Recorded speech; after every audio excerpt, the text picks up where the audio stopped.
onya kase wusu a no do bentre hu twa a ododo jimi no wasen awo abone mo wakoebu ma me batan paga na nya asem gana adwontofu mu batan musica wonana na akatachem ebusia ya bobobo asem kasaba me ye wono do frank ebiara gana man kunafo amba ebusia onye musicians union of Ghana musica ayakobi na bruce itum cause rosin de Ghana high life adwontofu mu kunyi de democracy crown Charles Kofi man yeta from CK man up nejuma warrior nka asomne zeze ne dependence asana shada was be yin orobadu we fie kuma Christ the King Kaleka showroom fida 6 April ofia na panonsi ezikese na woche wowia ebusia boma akobongwa wo CK man park o wanaje afazene yetuntum uncle CK man Ghana adwontofu wane chembrokuku efisu mesiwe jruwo ajuwanyanki na rabalusi show papa enzi dada wa wazadi da pataku na wendazi afizenzi nesu ayebio kade humbiatsi CK man the high life ambassador mbuwenye nanyi musu apete kura musu menye musu au CK man kusatsi demerfa die ena wako entutensen.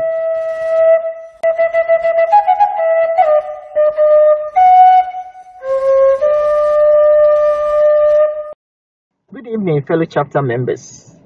As we watch the presentation tonight, and to think that this adorable young man is no more with us, has left the world, has left his siblings, his parents behind, it brings home what's more important in this life, that we love more and hate less. For tomorrow is not promised to anyone. So take a moment to send a silent prayer for his soul to rest in peace. The good book teaches us that now we know in part, one day we shall know in full. So on behalf of the PDP team, here's looking at you, kid. Sydney, Demifedue, Junior Manu. Ladies and gentlemen, for the encore presentation, here is Sydney. Enjoy the show.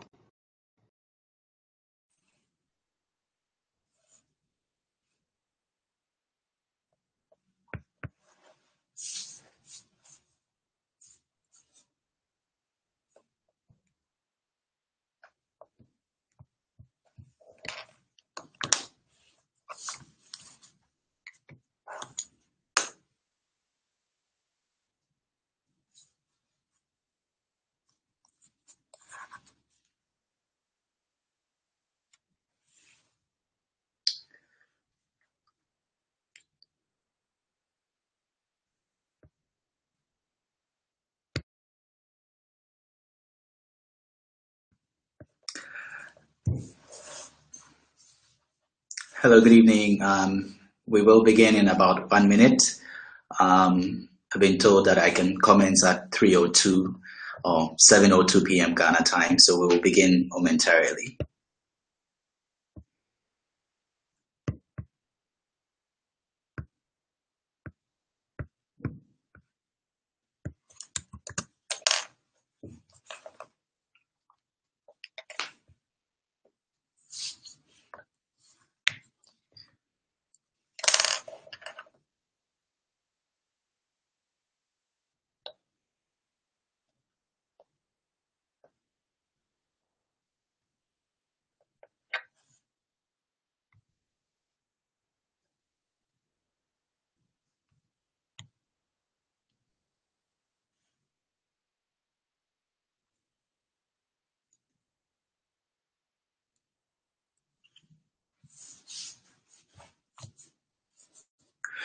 Good evening in Ghana again, and good afternoon from Ottawa in Canada. Thank you for taking the time to join us for this evening's webinar.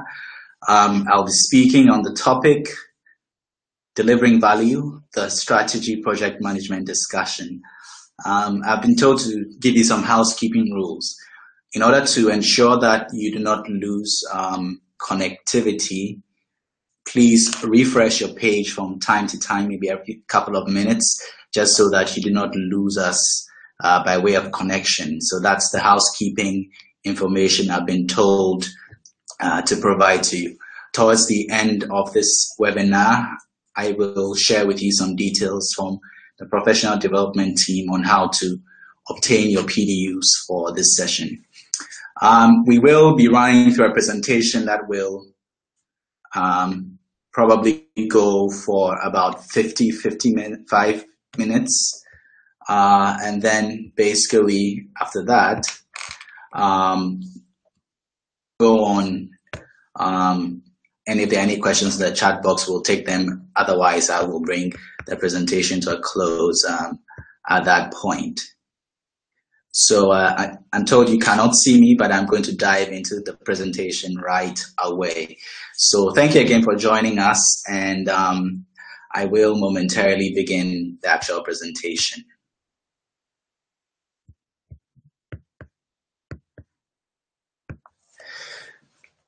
Delivering value, the strategy project management discussion. So I'd just like to give you a brief about who I am for those who may not have met me yet, and then go right into the meat of the presentation. My name is Sydney. I'm a member of the PMI Ghana chapter as well as a chapter here in Ottawa. I used to work with the professional development team as a director of certification training. I currently work as the senior business analyst on the SIS project at Canada's largest college, which is the Algonquin College in Ontario, Canada, while also obtaining my master's in electronic business, focusing on e-business strategy. My general research interest areas are in strategy, in PM standards, as well as in sociology of technology and wealth theology, and that's how to reach me. Prior to the Algonquin College, I was the acting head of the IT PMO for Fidelity Bank in Ghana. So I'm sure you're wondering why this topic on this particular day and what value it can bring to you. So let me try to give it some background, and then we'll get into the agenda for what we are looking forward to doing today. Most companies today, in the last quarter of the year or in the first quarter of the year, it's a common thing, especially if you work in the finance space in Ghana, to hear things like, we're going for a strategy session, or you find that for a few days, executives are no longer in a company and they are probably on retreat somewhere at Aqua Safari or in some other part of Ghana, some hotel in Accra, supposedly enjoying and strategizing. And so we hear the word strategy. You hear political parties anytime there is a drive towards the end of or the start of political season. You hear talk of what their strategy is, if you like, to win the forthcoming election. And even when we turn to public service, we hear things like the Ghana Poverty Reduction Strategy. So the word is a word that is bandied around, not just in the private sector, but also in the public sector and even in politics. And like any word that is bandied around, no one is ever really sure at some point in time exactly what that word means. So today, what we would like to do is we'd like to look at that concept, and would like to look at that in the context of delivering value via the medium of project management. So we will look at 4 key thematic areas. The first would be on strategy, trying to clarify what exactly is strategy. We will look at what some implementation statistics are, and we'll try to understand why those statistics are what they are. Secondly, we'll look at a large thematic area of strategy execution. We'll look at approaches to strategy execution. We'll look at what I describe as a PM advantage. And then we'll also discuss why the statistics on execution are what they look like. And then we'll see what exactly is the problem. We'll then dovetail into a third section in which we will discuss success and value. We will look at whether they are the same or not. We'll look at 2 perspectives on success. We will look at value as a bridge, and then we will look at what we will refer to as the actual strategy PM discussion. And I'm a bit of a pragmatist, so I don't believe in just so much theory without practice. So again, we will look at seeing all this discussion, having had all this discussion, what can a PM do, and how is all of this discussion relevant to us, which is what we'll do in the fourth section that is titled, What Can a PM Do? So in the next 50 or so minutes, this is the meat of what we will be discussing. So we'll begin our discussion with strategy. And I find this image to be quite appropriate. The birds seem to be in a formation. There seems to be a plan. Maybe we can even call it a strategy to where they are headed. And let's see what they can teach us about what exactly strategy is. So, as I've alluded to earlier, if you talk to the company executives that are probably sitting at Kempinski sometime in December or January, they'll have one idea of what strategy is. If you were to talk to politicians about strategy, they might have another idea as to what strategy is. In fact, if we were to speak to you in relation to any particular thing you are attempting to do, strategy might mean an entirely different thing to you as well. So I want to pick on a number of popular definitions of strategy, and to many of you, these may not be new definitions, and this webinar in certain ways is a reminder of things that you probably do know already. So I'll begin with Alfred D. Chandler. Sometime in 1962, Chandler said that strategy is the determination of the basic long-term goals and objectives of an enterprise, and the adoption of courses of action and the allocation of resources necessary for carrying out these goals. The determination of the basic long-term goals of an enterprise. So basically, he's talking about the fact that strategy is looking at what the long-term goals and objectives of an enterprise are, and then choosing certain courses of action, and then allocating resources necessary for reaching those goals. So essentially, goals, as we know, are broader. Objectives are, smaller bits of the goal. So again, it could be a company deciding that our long-term goal is to be the dominant provider of, say, car tires in Ghana for saloon cars.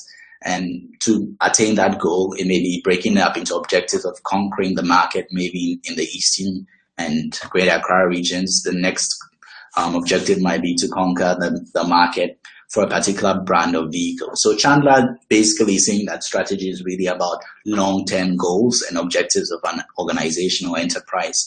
And this includes the actions that we need to take and the resources that should be allocated. That seems like a very comprehensive goal.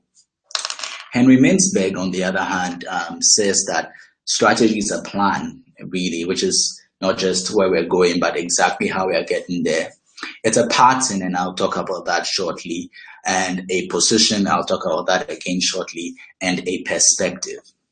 Now, I'm going to just hold on to Mintzberg and come to Porter, and then tie Mintzberg and Porter together.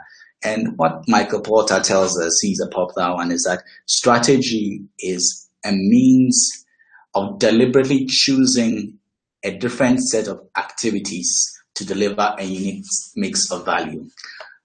What he's saying is that company A has an option to push product A or product B, or do this particular project or that particular project. And they decide that we're going to do A, B, and C so that we can deliver a certain amount of value.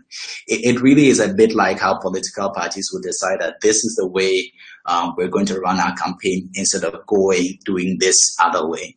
Now, the reason why I take Porter and I want to meld him with Mintzberg is simply this. When Mintzberg calls strategy a plan, what he means is that these are the steps we are taking towards this end. When he says it is a pattern, he alludes to the fact that sometimes strategy can be one of two things, which is the point at the bottom, really about strategy being intended or realized. What Mintzberg suggests is that sometimes we think that strategy is always intended, where we plan it before and then we realize it. But what he says is that sometimes in hindsight, a company may do a thing or an individual may do a thing and a pattern will emerge, and that becomes how they go about doing things. And suddenly they have a strategy that was not actually planned, but it was a strategy that was realized. Now he talks about the position, and it's very close to what Michael Porter talks about, the fact that the company decides that we do not do, for instance, above the line marketing, we do below the line marketing, or whatever other position they take. And it's a perspective that if we have this situation, this is how we approach it. So this is how we look at it. So in a certain sense, it's a very complex definition that Mintzberg provides to us, that it's not just a plan, but it's a pattern that can emerge in hindsight. It's a position that we take in relation to the market, and it's a perspective that we have on things that is different from our competitors. So he says that strategy is intended where you actually have a plan that you if you like, bring into fruition, and it is realized when in hindsight you discover that, oh, this actually works. So Selznick, who is not as complicated as the other, says simply that our strategy is simply what shall we do or what shall we be, or strategy is the answer to those two questions. For me, in all of these definitions, really what comes to the fore is that strategy is a definition of an end, but not necessarily the means. And though Alfred Chandler seems to suggest that the means are involved, I will explain why later. I believe that it's a definition of an end and not necessarily a means. So the key takeaway from this really is that it's a definition of an end, but not necessarily a means. And as someone said, really, simply put, strategy is a plan. So we can keep that at the back of our minds. Now, if strategy is a plan, and it, for some people, involves allocation of resources, a simple question to ask then is that how well is this plan executed? So we want to look at some statistics. According to Mankins and Steele, Michael Mankins and Richard Steele, who published a paper in 2005, they say that 63% of companies' potential value goes unrealized. So this is a study that was done basically in North America. And what they're saying is that if you take the group of companies that they looked at, the value that the company can get, say from its human resources, from its products, etc., 63% of that value goes unrealized. 3 years later, Ernst & Young, in some research that they did, was referred to by Lauren Keller. Lauren Keller is a professor at Harvard, and in a 2008 Harvard management paper says that 66% of strategy is never executed. So that's to say that nearly 2/3 of everything that our bosses are planning at Kempinski in January or at Royal Senchi in December and spending all the good company money, 2/3 of that never sees the light of day. Now, PMI puts it differently. I believe that PMI, when they talk about really value or strategy delivery, looks at it from the point of benefits realization. And in the 2016, which is 8 years after the Ernst & Young research, PMI says that only 7% of organizations report high benefits realization. And to make it scarier, I'm proposing to you that then means that 93% of organizations are saying that we don't have high benefits realization, but rather we have low benefits realization. And if you're anybody who's interested in results, that scares you, because then you are saying to us that for every time you plan to do 10 things, you're actually probably going to be doing only 1/3 of them, which is about 3 of 10. And depending on how you look at it as an organization, that most definitely is not a really good thing. So we started with strategy as a plan, and then we've looked at some statistics on how well strategy is implemented. Certainly, we are people who like to ask why. And the question is, why are these statistics looking the way that they are? Well, a number of people have opinions, as is the case with everything in life. I'd like to skip the first point, which is from Ika Lavagnon, who's a professor of project management, because I'll be addressing that in third section. Henry Mintzberg suggests that strategists are theorists at large, especially in academia, and he himself being quite an authority on strategy suggests that about 90% of the literature you'll find is on planning. So in a paper he wrote in 1998, he says that we're writing too much about planning and very little about implementation. So just related to that is the issue of guesswork, that there are theories that abound about how to plan, but very few theories and very few tested theories about implementation. Johnson, who I earlier mentioned, is from Harvard, has said that companies are in the habit of building strategies in a vacuum. And so when the strategy is completed at some offsite session or with some gurus, what ends up happening is that they are not communicated in a way that makes it easy to implement. Another reason that has been given is that companies have poor execution ability. And so even when they know what they want to do, they're just not able to execute. And the third, the fourth reason has been that some companies have great ability to execute, but the question is, are they executing the right things? So again, as we can see from the preceding slide, especially for the PMI statistic, only 7% are actually getting the kind of value that they expect from their delivery capability. So there are two quotes I want to leave with you as we wrap up on this section. Tony Grandi says that implementation is the graveyard of strategy. So essentially, implementation is a cemetery where strategy dies, if you like. And Mankins and Steele remind us that no strategy can be better than the people who must implement it. So in sum, in part one, what we are saying is that only 7% of companies are reporting high benefits realization. And this is a study done by the PMI. And the question becomes, what has this got to do with me as a project manager? Thank you for asking. So we will turn our attention to strategy execution, and from there on, I'll actually build a bridge forward to where we're going. So we said that strategies are planned. The statistics for strategy implementation don't look good for various reasons that we've alluded to, and we probably need to look at strategy execution itself. So very quickly, I want to run through a slide that explains the various, if you like, approaches to strategy execution.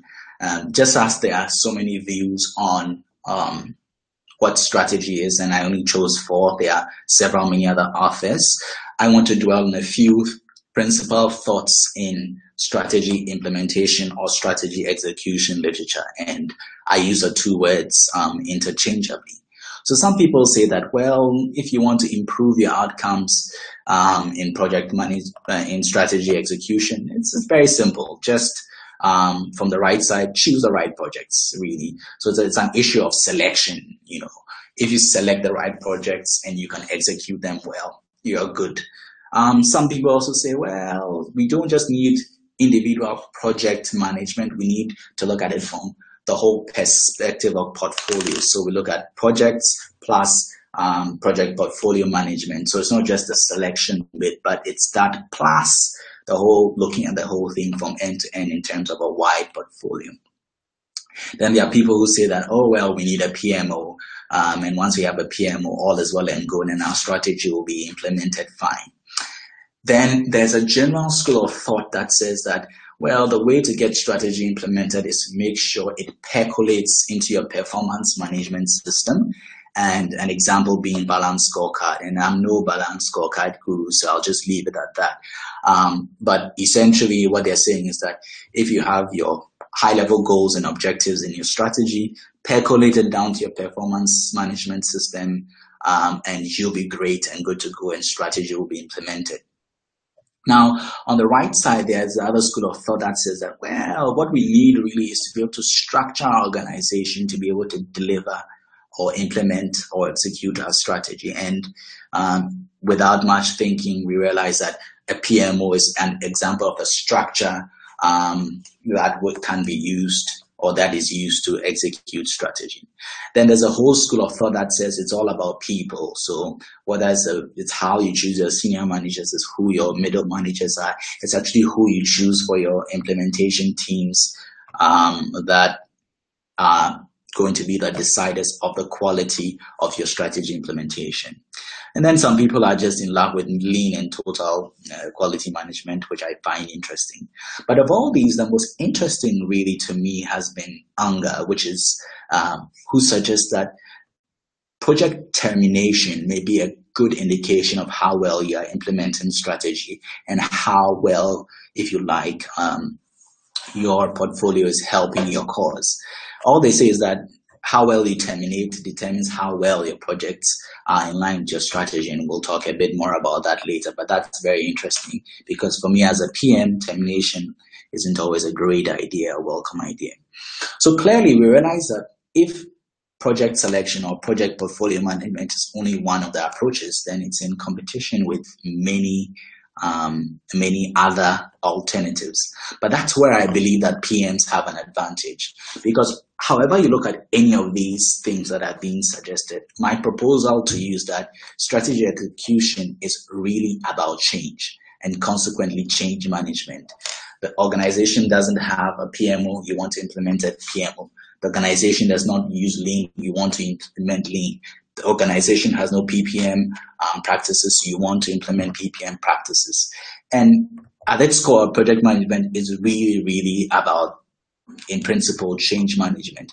And so that's what I say, that for all these methods, questions about how to execute strategy, really at its core, really the project manager has an advantage because he can be that agent through whom their project to implement any of these things comes into play. So if an organization wants to implement performance management, it will begin as a project before it becomes operations, which is why I say that operations, or when things like balanced scorecard or performance management or a lean system becomes operationalized, it will have to have been preceded by a project. And that's where you and I as PMs have the advantage. So basically, this means that you and I are in a good place to be catalysts for strategy execution. But if that's the case, why haven't you and I helped to change these statistics? And I'll soon surprise you with a statistic that actually says things may not be as rosy as we seem. There are over 700,000 certified PMPs alone, 700,000 plus members of the PMI globally.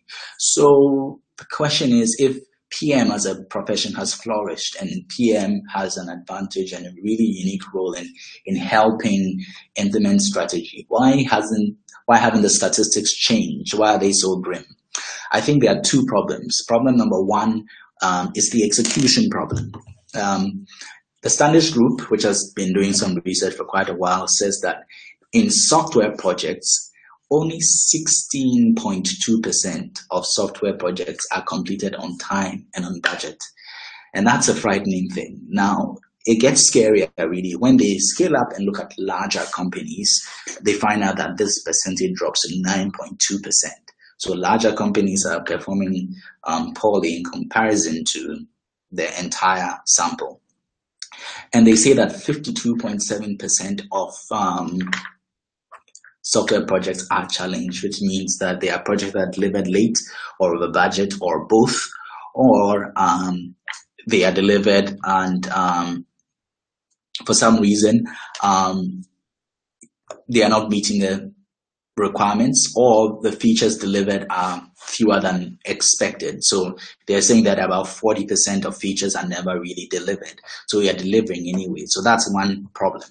The second problem is, assuming that we're even delivering correctly, the PMI reports that less than 50% of organizations say that their projects are aligned to strategy. And this is the shocker. With all this increasing number of PMP certified people, the PMI says that in 2015, the alignment was better in 2015 than it was in the year before. So what they're saying is that in 2016, and so they're saying that in 2015, alignment was something around 54%, but now in 2016, when they publish a report, there's an average of 48%. And that's a paradox. You have an increasing number of certified professionals, and yet the level of alignment is dropping. And the Standish Group is telling you that over the last decade or so, when they've done this study, the figures haven't changed drastically. And I think that software projects are a good example. So in PMI's own admission, we are churning out more certified people, yet some way, somehow, the number of projects that are aligned to strategy is actually reducing, and 6% is significant. So we begin to ask ourselves, what is going on? We can't seem to execute better, and we don't seem to be aligning better. So we're not delivering that many projects in perfection as we expect. And for some really strange reason, we're not aligning any better than when we had fewer PMPs. So of course, we have to ask ourselves why. So I find this graphic very interesting, that, you know, the men in suit, the only thing wrong with this picture is that the guy on the execution side should probably be wearing some overalls or something of the sort rather than a suit, because that's a guy who's getting into the mire and dirt and actually doing the work. But the suit guy just tosses strategy literally over to the execution guy and says, deal with it, I'm going on holiday to play golf and maybe meet some shareholders. So he, in his view, has defined an end and not necessarily the means, and he's just tossed it over, and somehow he even missed the project manager. The project manager has the means, but he doesn't necessarily control the end. And so I think that the real problem is that means and ends need to meet. They need to talk to each other. And that really is the way we will be able to navigate this problem. And you'll find this problem called the strategy project alignment gap, or the gap between strategy and project execution. So remember that I'd said that strategy is an end, or you can choose to call it a plan, but not necessarily the means. And this is why I disagreed with Chandler that it probably includes the steps needed to be able to get there. But I always say that project management really is like a hammer. Hammers are used for driving nails into wood or whatever surface. But the point at the end of the day is that the hammer does not tell you the size of nail, or nor does it tell you which piece of wood to hammer, essentially, or to nail into. So in the same way, we do have project management as a means, as a tool, as a hammer, if you like, but it may not necessarily tell us that on the fourth floor of this building is where there's a plant that is loose that needs to be nailed in, and consequently becomes something of value. So in summary, we've talked so far about the fact that strategy, implementation, the execution statistics are not really so great. We've talked about the fact that there is a gap between strategy as an end and project management as a means. And the question remains, what should PMs do, and how can PMs help? I'm glad you asked. Of course, I'm asking myself. I believe that the key to this, really, to delivering value, requires us to be able to look at a number of things slightly differently. And those are the things I'm going to talk about in the next section very briefly. And then we will wrap up into the pragmatic or practical implications of this. I believe that two things are important to us to rethink, for us to be able to take project management and place it as an important element, or the important element that it is, to help him bridge the gap and deliver value. But more importantly, so that the next year when PMI releases its report, we will be able to see that, well, with all the people who are getting certified, there is a change in that gap, a positive change, and we can see that more organizations, more than 7%, are realizing value or benefits. So what is success? Traditionally, when we measure success,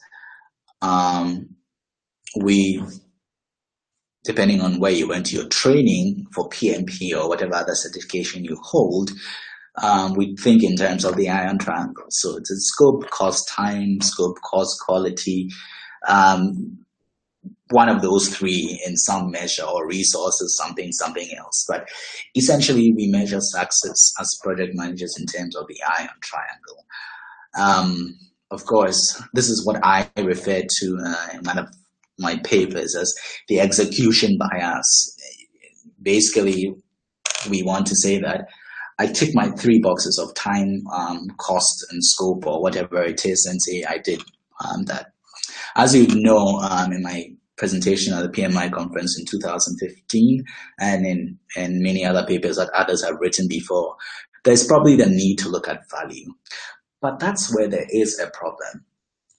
If I deliver a software project to you tomorrow morning on time, according to scope and according to cost, the question is, do you derive immediate value? Maybe not.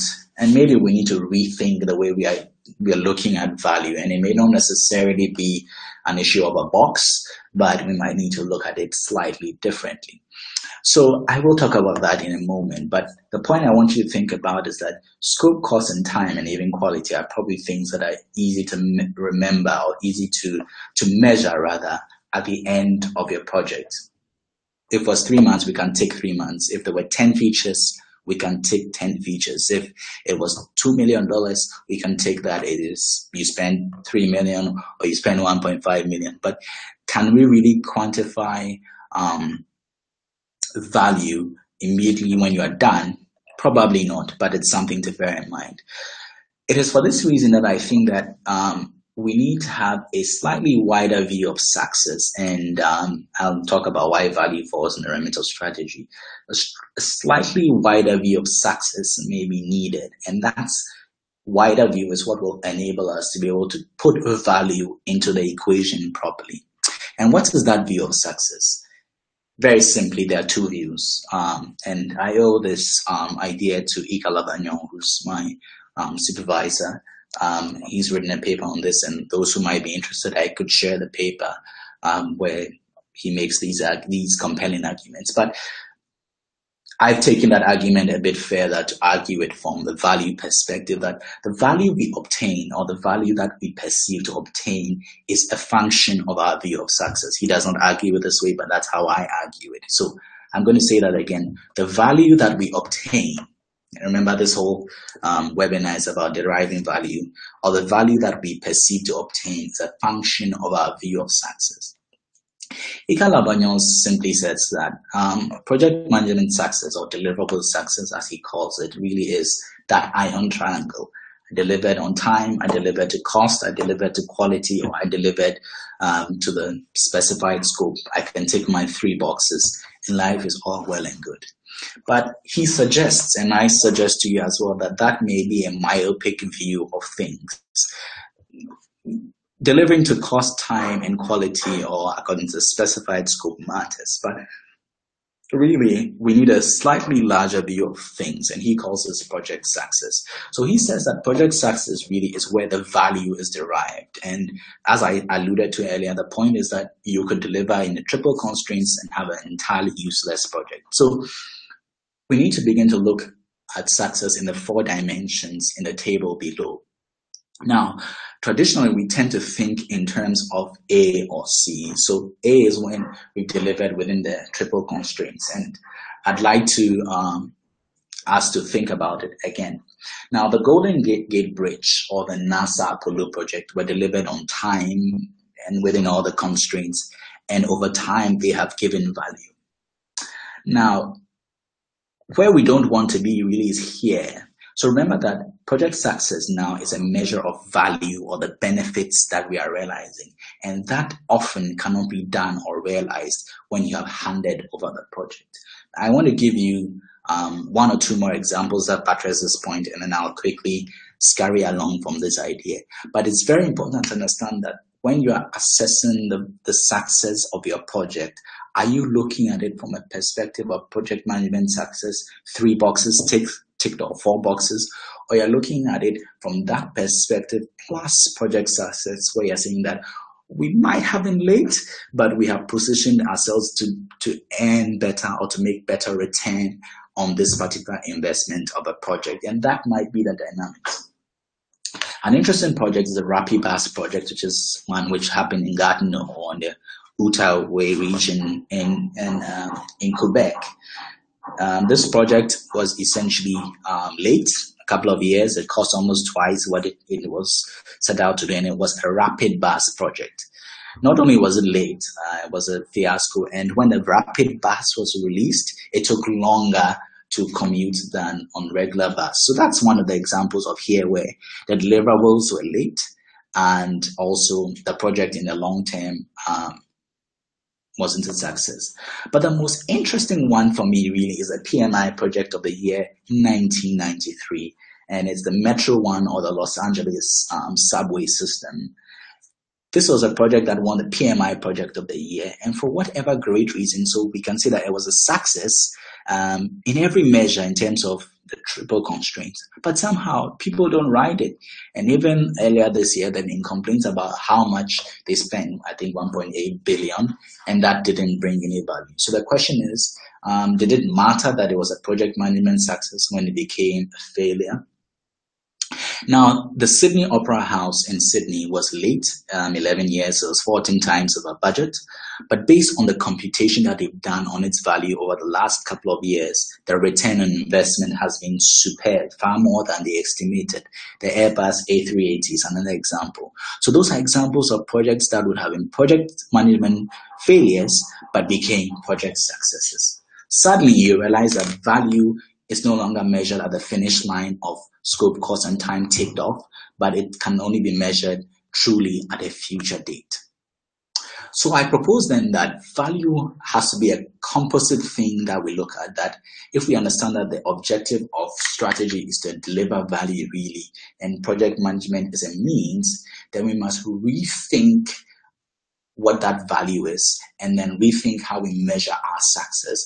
And to be able to do that, I think that success value must be looked at from a 4-pronged view. Number one, strategy, where strategy is telling you that we want to be able to deliver the biggest, if you like, customer plane, or we want to deliver a rapid bus system. So strategy is defining value.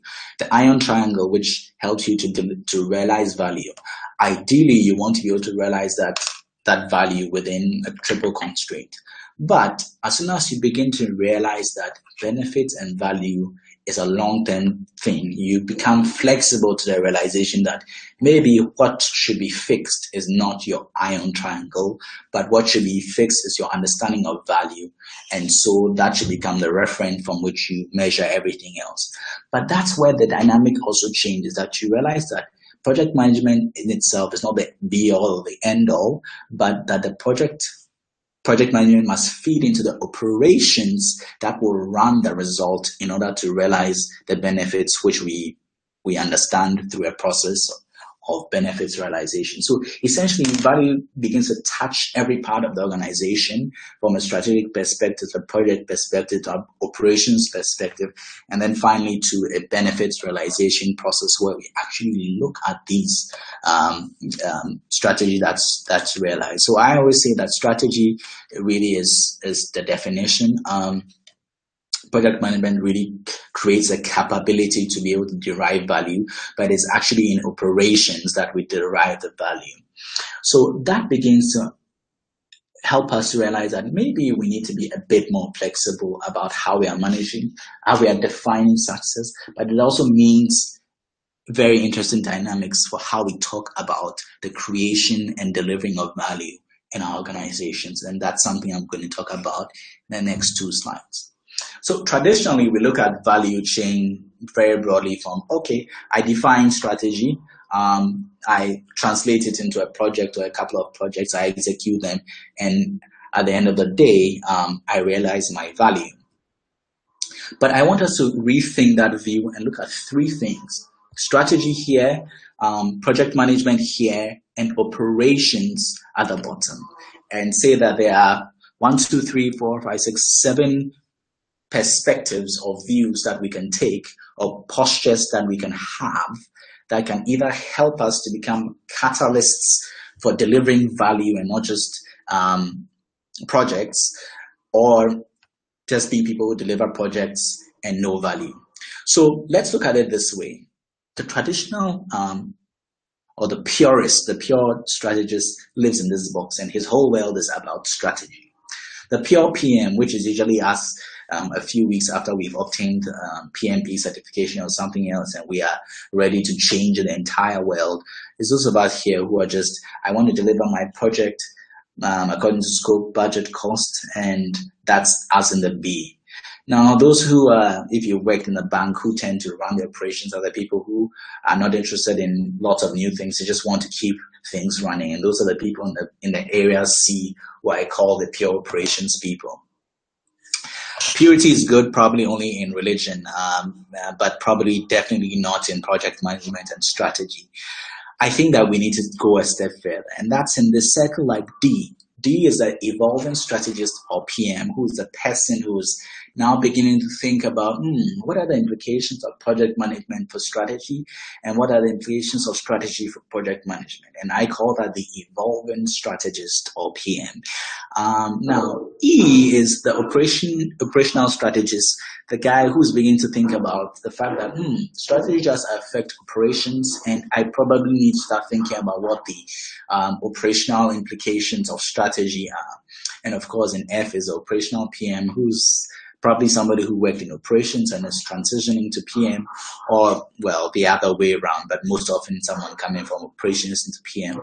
All these have their place, but I would like to suggest to you that if you want to buy into a thought of value as a composite definition that allows us to be agents for value delivery, then our goal really should be people who are in G. And some people in literature talk about strategic project management. They don't argue it this way, but I prefer to call it the value PM.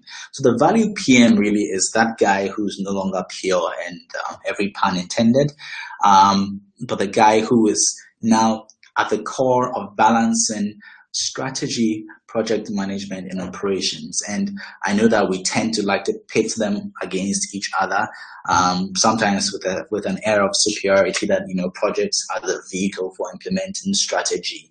And so we look down our noses at the operational people. But in fact, if we are going to be the value drivers, the drivers of strategy execution, then we must be people aiming to be value PMs in the center. And I like a story from TED Talks. Chimamanda Ngozi is probably my favorite TED Talk of all time. In her TED Talk, she talks about the danger of a single story, the fact that we tend to be able to look at things from one perspective only. And sometimes when we're wearing our PM dark glasses, that's all we see, really. But she talks about the fact that where there's a single story, we lose sight of things. And she was surprised to find out that her house help, who her parents seemed to suggest could not do anything really productive, she was shocked to find out that in the village where they came from, they did excellent basketry things, and she had a single story. And so sometimes when we wear our lens as PMs, we have a single story of PM as the way, but indeed we must be able to balance that with the other stories of strategy, of PM, and operations. And as some authors have said, we need to start thinking about things from an end perspective rather than an or perspective. That is to say that it's not PM or operations or PM or strategy, but as a value PM, you look at how to bring strategy and PM and operations and meld them together as a value PM who is touching all these four parts of the three parts of the organization, and churning that out into value. It means a whole different ball game when you're looking at your requirements, because you're not only thinking backwards to strategy, but even you're thinking forwards to operation, so that your project can take that strategy, translate it into a project, and translate it into an output that is useful for operations and consequently to value creation. So this leads me to what I've titled, the whole strategy PM discussion. And that is that in your organization today, there may be a strategy to project management discussion, and truly there may likely not be any.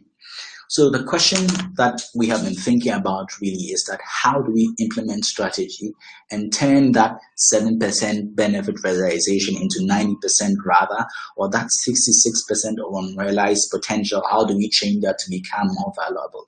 Or how do we turn that 66% of strategy that's never executed into strategy that is actually executed and delivers value over time? Well, we can't answer that in a 1-hour session. Maybe we'll have to have a consulting session for that. But I believe that there are 10 questions that should lead a discussion. Number one, what is our view of strategy as a company? How do we define success? Are we stuck in a narrow definition of project management success, tick the boxes, or we take a more holistic view? How do we define value? How do we formulate strategy? What's our approach? Who do we involve? Are we involving executors so that we are crafting strategy that can be actually implemented? What is our means to execute strategy? And I find this one interesting because you may think that it's PM and somebody else may think that it is lean, and that disconnect alone can prevent project management from becoming the vehicle for executing strategy. How does our planning translate to this means? If it's project management, how are we taking our strategy and what's our means of bringing that into project management? How do we measure it?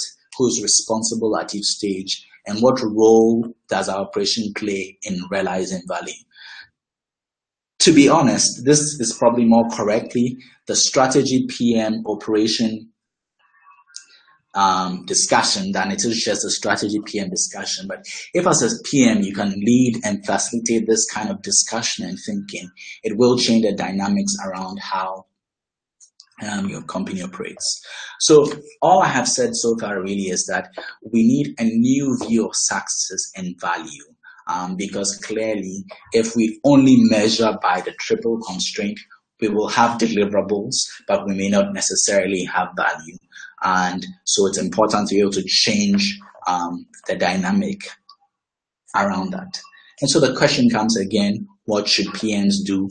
How can PMs help?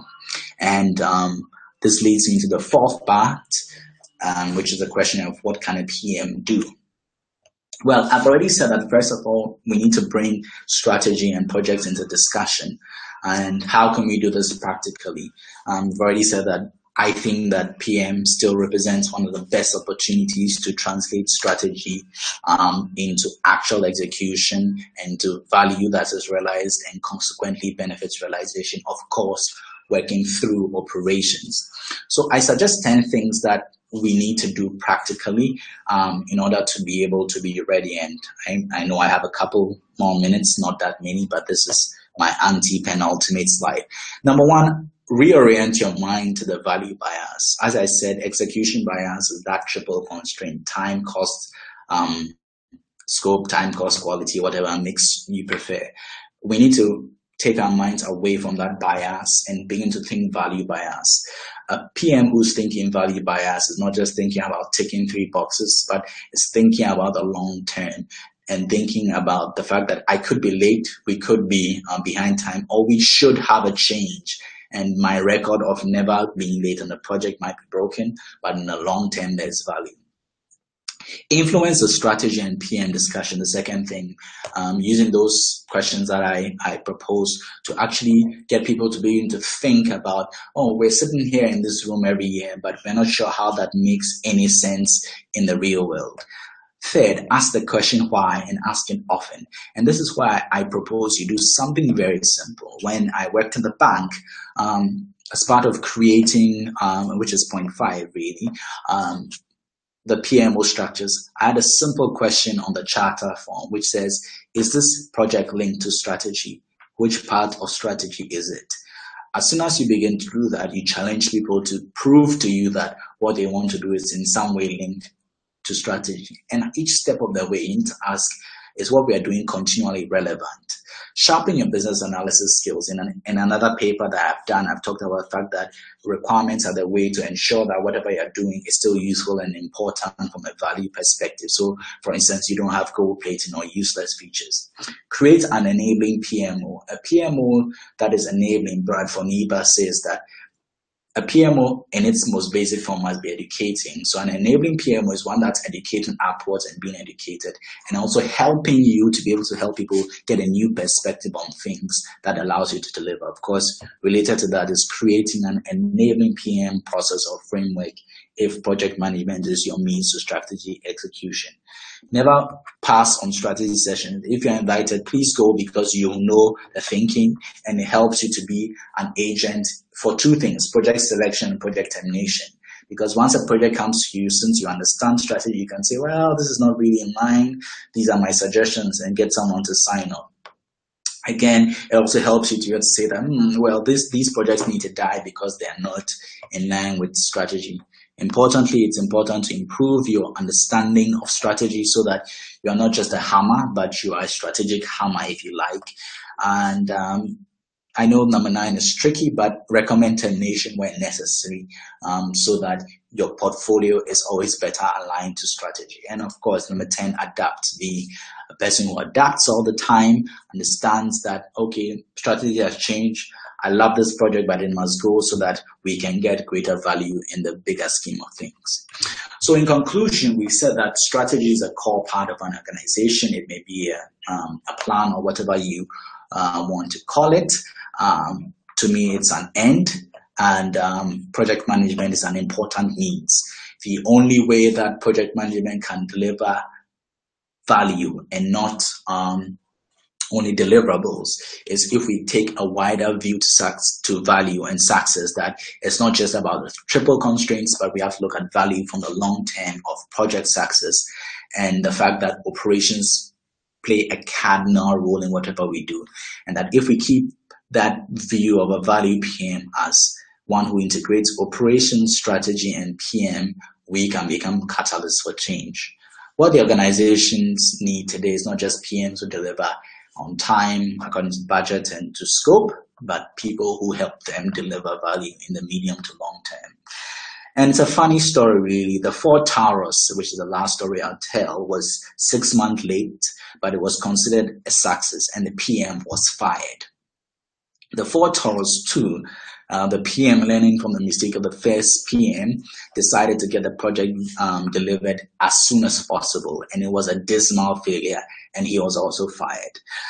The question for you is that, will you be the Ford Taurus 1 project manager, or you be a Ford Taurus 2 project manager? The value PM is what the organization needs. Become a value PM. Thank you for your time, and it's been a pleasure sharing with you. In order to claim your PDUs, please send an email with your PMI ID to vp.profdevelopment@pmi-ghana.org, vp.profdevelopment@pmi-ghana.org. Thank you so much for taking the time.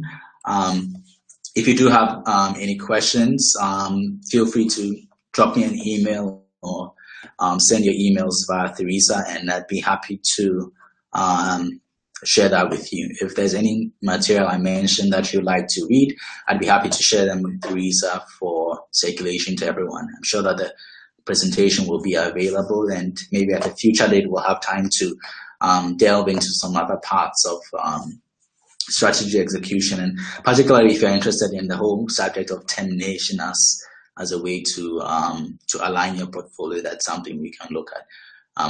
Thank you again for spending about an hour of your evening with me. I hope you found this some way useful, and that somehow we can become catalysts of change. Thank you again, and do have a good evening and remainder of the week.